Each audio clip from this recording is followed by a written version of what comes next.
نحمده ونصلي على رسوله الكريم اما بعد فاعوذ باللہ من الشیطان الرجیم بسم اللہ الرحمن الرحیم۔ آپ دیکھ رہے ہیں PATF Islamic info YouTube channel. مزید اسلامک ویڈیوز کے لیے ہمارا چینل سبسکرائب کریں۔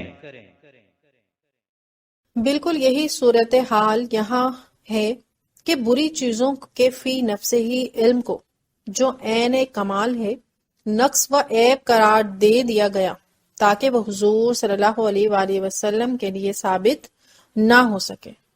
العیاذ باللہ و الیہ المشتقى، ایک کثیر الوقوع شبہ کا ازالہ۔ بعض لوگوں کو یہ کہتے ہوئے سنا گیا کہ علماء دیوبند نے دین کی بہت خدمات کی، سینکڑوں علماء ان سے پیدا ہوئے، انہوں نے بے شمار کتابیں لکھی، ان میں بہت سے لوگ پیری مریدی کرتے ہیں اور ان میں عابد و زاہد بھی پائے جاتے ہیں۔ انہوں نے اپنی تقریروں اور تحریروں سے دین کی بہت کچھ تبلیغ و اشاعت کی۔ ایسی صورت میں ذہن اس بات کو قبول نہیں کرتا کہ انہوں نے رسول اکرم صلی اللہ علیہ وآلہ وسلم اور دیگر انبیاء علیہم الصلاۃ والسلام کی شان میں توہین آمیز عبارت لکھی ہوں۔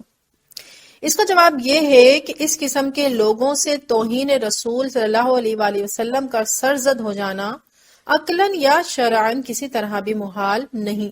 بلعم بن باعورہ کتنا بڑا عابد و زاہد اور مستجاب الدعوات تھا، لیکن حضرت موسیٰ علیہ السلام کی مخالفت اور ان کی اہانت کا مرتکب ہو کر وَلَكِنَّهُ أَخْلَدَ إِلَى الْأَرْضِ کا مزداق بن گیا اور ہمیشہ کے لیے قعری مذلت میں گر گیا۔ شیطان کا عابد و زاہد اور عالم و عارف ہونا سب کو معلوم ہے۔ جب وہ حضرت آدم علیہ السلام کی توہین کر کے راندہ درگاہ ہو گیا تو دوسروں کے لیے توہین رسول کا ارتکاب کیوں کر ناممکن قرار پا سکتا ہے؟ خوارج و معتزلہ اور دیگر فرقہ باطلہ کے علمی اور عملی کارنامے اگر تاریخ کی روشنی میں دیکھے جائیں تو اس زمانے کے حضرات مذکورین سے ان کے علم و عمل کا پلہ کہیں بھاری تھا۔ ان کی مزعومہ دینی خدمات، تدریس و تبلیغ، تصنیف و تالیف کے مقابلے میں آبنائے زمانہ کی خدمات اور کارگزاریاں ذرہ بھی مقدار کی حیثیت بھی نہیں رکھتی، لیکن ان کے یہ تمام علمی اور عملی کارنامے ان کو قعر دلالت سے بچا نہ سکے۔ رہی خدمت و حمایت دین تو اس کے لیے ضروری نہیں کہ اہل حق ہی کے ذریعے ہو، بلکہ اللہ تعالیٰ اپنے دین کی تائید نافرمانوں اور فاجروں کے لیے بھی کرا لیتا ہے۔ چنانچہ حدیث شریف میں وارد ہے ان اللہ یؤید ھذا الدین بالرجل الفاجر، لہذا اعانت و حمایت دین اور ظاہری علم و عمل کے پائے جانے سے ہرگز یہ لازم نہیں آتا کہ ایسے لوگ فی الواقع اللہ تعالیٰ کے نزدیک پسندیدہ اور محبوب ہوں۔ کفر و شرک و بدعت، اگر غور سے دیکھا جائے تو ان حضرات کا سب سے بڑا کارنامہ یہ ہے کہ انہوں نے تمام امت مسلمہ کو کافر و مشرکی اور بدعتی بنا ڈالا۔ مثلا یا رسول اللہ کہنا شرک، اولیاء کرام کی نظر لغوی شرک، مزارت اولیاء پر جانا کفر، میلاد بدعت، عرس حرام، 11ویں شرک، آذان میں حضور پاک صلی اللہ علیہ وآلہ وسلم کا نام سن کر انگوٹھے چومنا بدعت۔ الغرض کفر و شرک کی ایسی بھرمار کی جس سے دوسرے تو کیا بچتے خود بھی محفوظ نہ رہ سکے۔ اہل سنت کا عقیدہ، اس مختصر رسالے میں تفصیل کی تو گنجائش نہیں، البتہ اجمالاً اتنا عرض کر دینا کافی ہے کہ منقوص قطعی کا انکار کفر ہے۔ غیر خدا کو خدا ماننا یا خدا کی کوئی صفت کسی غیر کے لیے ثابت کرنا شرک ہے، اور دین میں ایسی چیز پیدا کرنا جس کی اصل دین متین میں نہ پائی جائے بدعت ہے، یعنی ہر وہ چیز جو کسی دلیل شرعی کے معارض ہو بدعت شرعیہ ہے۔ بدعت کی حقیقت، یہ عرس و میلاد و دیگر اعمال مستحسنہ جنہیں کفر و شرک اور بدعت قرار دیا جاتا ہے حقیقتاً امور مستحبہ ہیں، الحمدللہ آج تک کوئی منکر ان امور میں سے کسی امر کو نہ کسی نص قطعی کے خلاف ثابت کر کے ان کے کفر ہونے پر دلیل لا سکا اور نہ کسی دلیل شرعی کے خلاف ثابت کر کے ان کے بدعت ہونے پر استدلال کر سکا۔ البتہ اگر بات ضرور کہی جاتی ہے کہ جس طریقے سے تم یہ کام کرتے ہو اس طرح خیر القرون میں یہ کام کسی نے نہیں کیا، لہٰذا یہ سب امور بدعت ہیں، اس کے جواب میں تحقیق و تفصیل تو انشاءاللہ دوسرے رسالے میں ہدیہ ناظرین ہوگی۔ سر دست اتنا عرض کر دینا کافی ہے کہ اگر ان امور کی حیت قضائیہ کی تفصیلات قرون اولا میں نہیں پائی گئی تو صرف اس وجہ سے ان کو بدعت کہنا ہرگز درست نہیں ہو سکتا۔ دیکھیے قرآن مجید کی 30 پاروں میں تقسیم اعراب قرآن، جمع احادیث، بنائے مدارس، تعلیم دین اور اجرت لینا اور ادوائے اعمال مشائخ وغیرہ بے شمار کام ایسے ہیں کہ خیر القرون میں ان کا وجود نہیں پایا گیا، لیکن علماء دیوبند بھی انہیں بدعت نہیں کہتے۔ معلوم ہوا کہ یہ بات قطعاً غلط اور ناقابل قبول ہے۔ شرک کی حقیقت، اس طرح کوئی منکر کسی حجت شرعیہ سے ان امور کے اعتقاد یا عمل کا شرک ہونا بھی ثابت نہ کر سکا۔ شرک کے متعلق ہمارے ناظرین کرام یہ بات ضرور یاد رکھے کہ شرک توحید کا مقابل ہے اور مسئلہ توحید واجب عقلی ہے، لہذا شرک لا محالہ اعتقاد امر ممتنع لذات ہی کا نام ہوگا۔ ظاہر ہے کہ تصرفات انبیاء اولیاء علیہ السلام اور ان کے باقی کمالات علمیہ و عملیہ سب مقید بالعطا و باذن اللہ ہیں، اور یہ امر بھی روزے روشن کی طرح واضح ہے کہ عطائے الہی اور اذن خداوندی کے ساتھ اللہ کے کسی محبوب کے لیے علمی یا عملی کمالات و تصرفات کا ہونا ہرگز ممتنع لذات ہی نہیں، اس لیے اذن و عطا کی قید کے ساتھ ان کا اعتقاد کسی طرح شرک نہیں ہو سکتا۔ البتہ الوہیت اور وجوب وجود اور غنا ذاتی ایسے امور ہیں جن کی عطا ممتنع لذات ہی ہے، اس لیے جو شخص کسی کے حق میں ان امور میں سے کسی امر کی عطا کا اعتقاد رکھے گا وہ یقیناً مشرک ہوگا، جیسا کہ مشرکین عرب اپنے آلہ باطلہ کے حق میں اسی قسم کا اعتقاد رکھتے تھے، اور کسی مسلمان کا کسی غیر اللہ کے حق میں ہرگز یہ اعتقاد نہیں۔ الحمدللہ اس مختصر بیان سے اہل علم پر مخالفین کے وہ تمام مکر و فریب آشکار ہو گئے جن میں بعض حضرات مبتلا ہو جاتے ہیں۔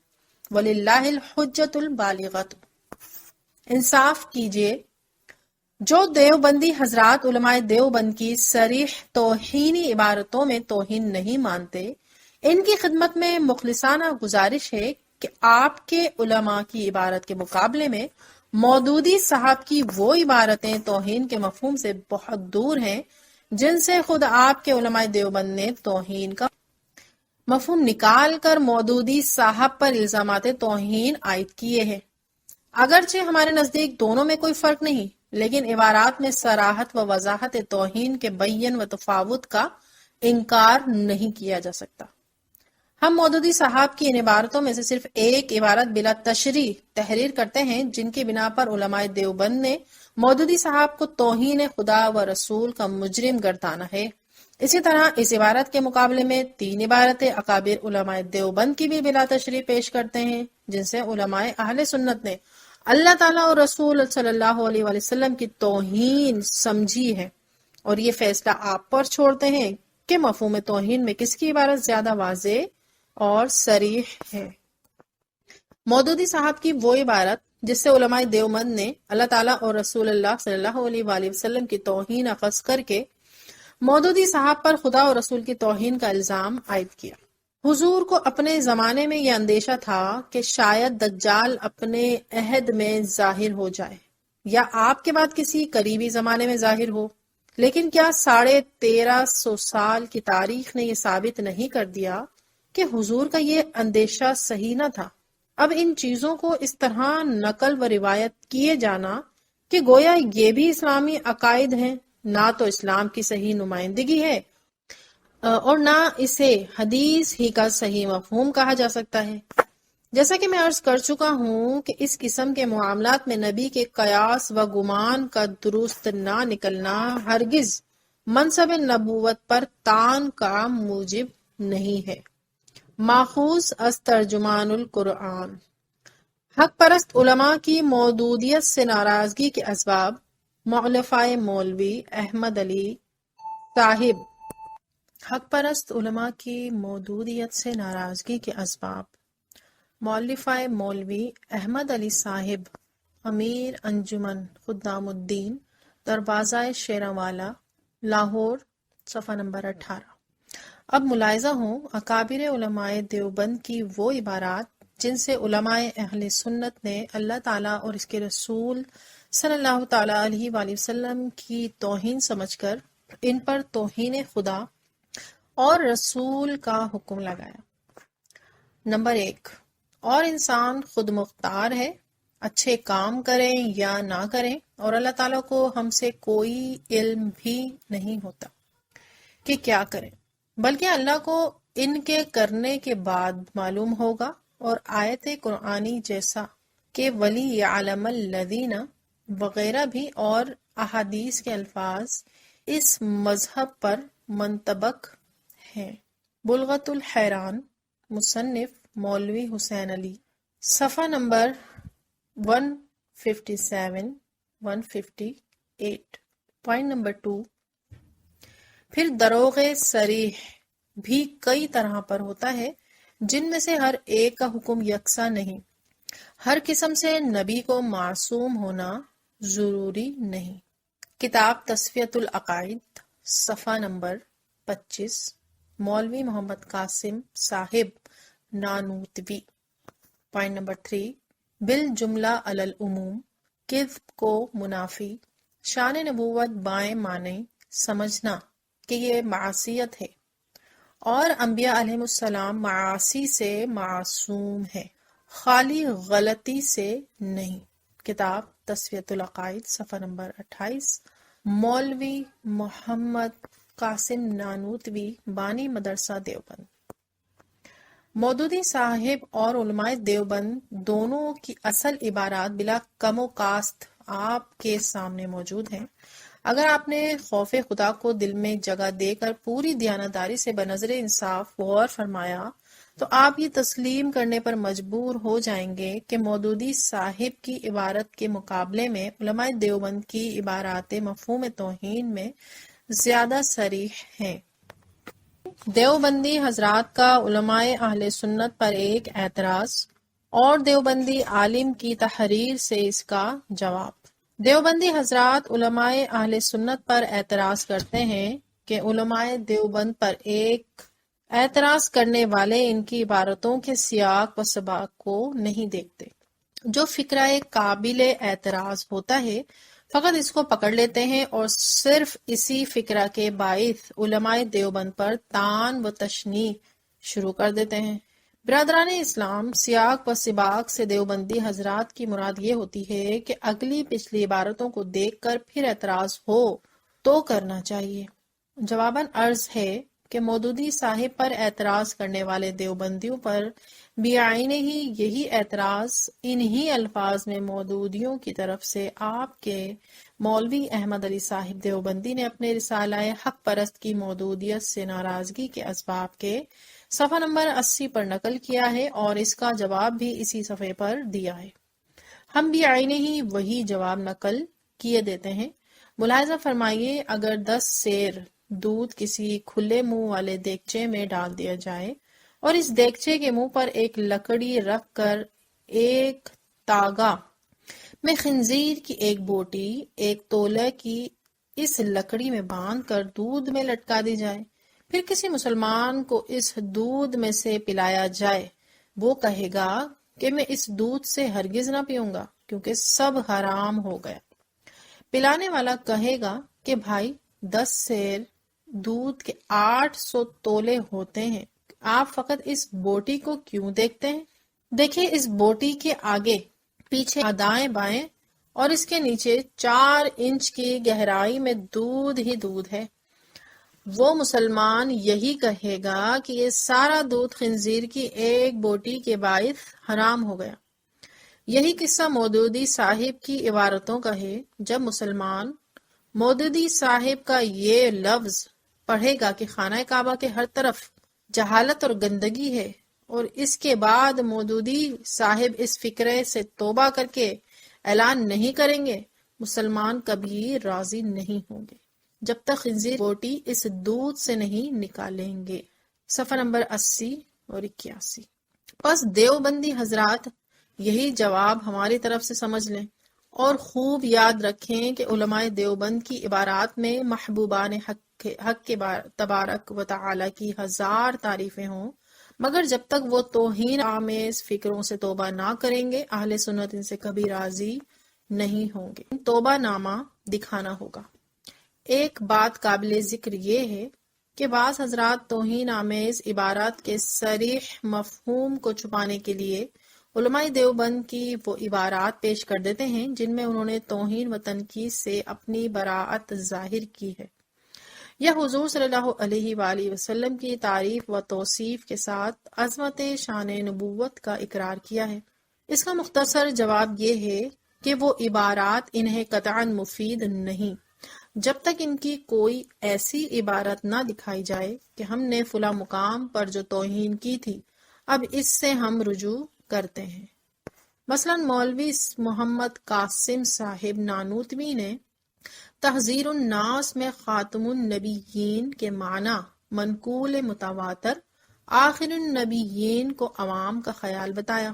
اب اگر ان کی 10-20 عبارتیں بھی اس مضمون کو پیش کر دی جائیں کہ حضور صلی اللہ علیہ وآلہ وسلم آخری نبی ہیں، یا حضور علیہ السلام کے بعد مدعی نبوت کافر ہے، تو اس سے کچھ فائدہ نہ ہوگا۔ تا وقتی کا مولوی محمد قاسم نانوتوی صاحب کا یہ قول نہ دکھایا جائے کہ میں نے جو خاتم النبیین کے معنی منقول متواتر آخر النبیین کا انکار کیا تھا، اب میں اس سے توبہ کر کے رجوع کرتا ہوں۔ دیکھیے مرزائی لوگ مرزا غلام احمد کی براعت میں جو عبارتیں مرزا صاحب کی کتابوں سے پیش کیا کرتے ہیں، ان کے جواب میں مولوی مرتضی حسن صاحب دربھنگی ناظم تعلیمات مدرسہ دیوبند نے بھی یہی لکھا ہے۔ ملاحظہ فرمائیے، اشد العذاب مطبع مشتبائی جدید دہلی، صفحہ نمبر 15، سطر 16-17۔ جو عبارات مرزا صاحب اور مرزائیوں کی لکھی جاتی ہیں، جب تک ان مضامین میں سے صاف توبہ نہ دکھائیں تو توبہ نہ کریں تو ان کا کچھ اعتبار نہیں۔ دیوبندیوں کی توہین آمیز عبارات کے اظہار کی ضرورت۔ بعض دیوبندی حضرات کہا کرتے ہیں کہ علماء دیوبند کی ان عبارات کے اظہار و اشاعت کی کیا ضرورت ہے جن سے آپ لوگ توہین سمجھتے ہیں۔ اس زمانے میں ان عبارات کی اشاعت بلا وجہ شور و شر، فتنہ و فساد کا موجب ہے، اور یہ بڑی ناانصافی ہے کہ علماء دیوبند کے ساتھ لڑائی مول لی جائے۔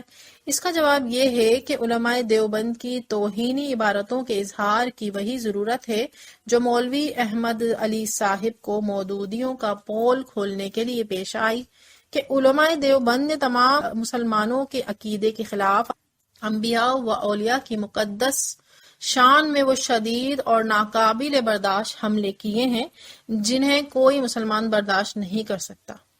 مولوی احمد علی صاحب اس ضرورت کو حسب ذیل عبارت میں بیان فرماتے ہیں: کیا جب ڈاکو کسی کے گھر میں گھس آئے تو گھر والا ڈاکو کے مقابلہ کر کے اپنا مال اور اپنی جان نہ بچائے، اور اگر مال اور جان بچانے کے لیے ڈاکو سے مقابلہ کرے تو پھر یہ کہنا صحیح ہے کہ گھر والا بڑا ہی بے انصاف ہے کہ ڈاکو سے لڑ رہا ہے۔ رسالہ مذکورہ مولوی احمد صاحب، صفحہ نمبر 84۔ علماء دیوبند کی تہذیب کا ایک مختصر نمونہ۔ دیوبندی حضرات عام طور پر یہ کہتے ہیں کہ بریلوی مولوی علماء دیوبند کو گالیاں دیا کرتے ہیں۔ اس الزام کی تحقیقت تو ہمارے اس رسالے سے منکشف ہو جائے گی اور ہمارے ناظرین کرام پر روشن ہو جائے گی کہ جس شائستگی اور تہذیب سے ہم نے علماء دیوبند کے خلاف یہ رسالہ لکھا ہے، اس کی مثال ہمارے مخالفین کی ایک کتاب سے بھی پیش نہیں کی جا سکتی، لیکن مزید وضاحت کے لیے بطور نمونہ ہم مولوی حسین احمد صاحب مدرس مدرسہ دیوبند کی کتاب الشہاب الثاقب سے چند وہ عبارتیں پیش کرتے ہیں جن میں اعلیٰ حضرت فاضل بریلوی قدس سرہ العزیز کو شدید ترین قسم کی دلزار گالیاں دی گئی ہیں۔ ان عبارت کو پڑھ کر ہمارے ناظرین کرام علماء اہل سنت اور فضلائے دیوبند کی تہذیب کا مقابلہ کر لیں۔ ملاحظہ فرمائیے، نمبر 1، پھر تعجب ہے کہ مجدد بریلوی آنکھوں میں دھول ڈال رہا ہے اور کذب خالص مشہور کر رہا ہے۔ لعنت اللہ تعالی فی الدارین، آمین، یعنی لعنت کرے اللہ اس مجدد بریلوی پر دونوں جہانوں میں۔ کتاب الشہاب الثاقب، صفحہ نمبر 81۔ نمبر 2، آپ حضرات ذرا انصاف فرمائیں اور اس بریلوی دجال سے دریافت کریں۔ الشہاب الثاقب، صفحہ نمبر 86۔ پوائنٹ نمبر 3، مجدد الدالین فرماتے ہیں، پوائنٹ نمبر 4، ہم آگے چل کر صاف طور سے ظاہر کر دیں گے کہ دجال بریلوی نے یہاں پر محض بے سمجھی اور بے عقلی سے کام لیا۔ صفحہ نمبر 95۔ پوائنٹ نمبر 5، اس کے بعد مجدد الدالین علیہ ما علیہ الخ، صفحہ نمبر 103۔ پوائنٹ نمبر 6، صلب اللہ ایمانک وسود وجہک فی الدارین وعاقبک بما عاقب بہ ابا جہل وعبد اللہ ابن ابی یا رئیس المبتدعین، آمین، یعنی اے بدعتیوں کے سردار مجدد بریلوی، سلب کرے اللہ تعالیٰ تیرا ایمان اور دونوں جہان میں تیرا منہ کالا کرے اور تجھے وہی عذاب دے جو ابو جہل اور عبداللہ ابئی کو دیا گیا، آمین۔ صفحہ نمبر 104 105۔ پوائنٹ نمبر 7، مگر تہذیب علم کو لفظ مجدد بریلوی کے شایان شان قلم سے نہیں نکلنے دیتی۔ صفحہ نمبر 105۔ پوائنٹ نمبر 8، فسود اللہ وجہہ فی الدارین واسکنہ بحبوحات الدرک الاسفل من النار مع اعداء سید الکونین علیہ الصلاۃ والسلام، آمین یا رب العالمین۔ صفحہ نمبر 119، یعنی اللہ تعالیٰ اس مجدد بریلوی کا دونوں جہاں میں منہ کالا کرے اور اسے حضور کے دشمنوں کے ساتھ جہنم کے سب سے نیچے گڑھے میں رکھے۔ پوائنٹ نمبر 9، یہ سب تکفیریں اور لعنتیں بریلوی اور اس کے اتباع کی طرف لوٹ کر قبر میں ان کے واسطے عذاب اور بوقت خاتمہ ان کے لیے موجب خروج ایمان و ازالہ تصدیق و ایقان ہوں گی، اور قیامت میں ان کے جملہ متبعین کے واسطے ان کے موجب ہوں گی کہ ملائکہ حضور علیہ الصلاۃ والسلام سے کہیں گے انکا لا تدری ما احدثوا بعدک، اور رسول مقبول علیہ السلام دجال بریلوی ان کے اتباع کو سحقن فرما کر اپنے حوض مورود و شفاعت محمود سے کتوں سے بدتر کر کے دھتکار دیں گے، اور امت مرحومہ کے اجر و ثواب و منازل و نعیم سے محروم کیے جائیں گے۔ پوائنٹ نمبر 10، سود اللہ وجوہہم فی الدارین وجعل قلوبہم قاسیۃ فلا یؤمنوا حتی یروا العذاب العلیم۔ اللہ تعالیٰ ان بریلویوں کا منہ دونوں جہاں میں کالا کرے اور ان کے دلوں کو سخت کر دے تو وہ ایمان نہ لائیں یہاں تک کہ عذاب علیم کو دیکھ لیں۔ الشہاب الثاقب، صفحہ نمبر 120۔ ان تمام بددعاؤں اور گالیوں کے جواب میں صرف اتنا عرض ہے کہ الحمدللہ اعلی حضرت بریلوی رحمت اللہ تعالی علیہ تو ہرگز اس بدگوئی کے مصداق نہیں ہو سکتے، البتہ بمقتضائے حدیث اعلی حضرت فاضل بریلوی رحمت اللہ تعالی علیہ جیسی مقدس ہستی کے حق میں ایسے ناپاک کلمے بولنے والا انشاءاللہ دنیا و آخرت میں اپنے کلمات کا خود مصداق بنے گا. وما ذالک اللہ بعزیز. PATF, leading towards independence.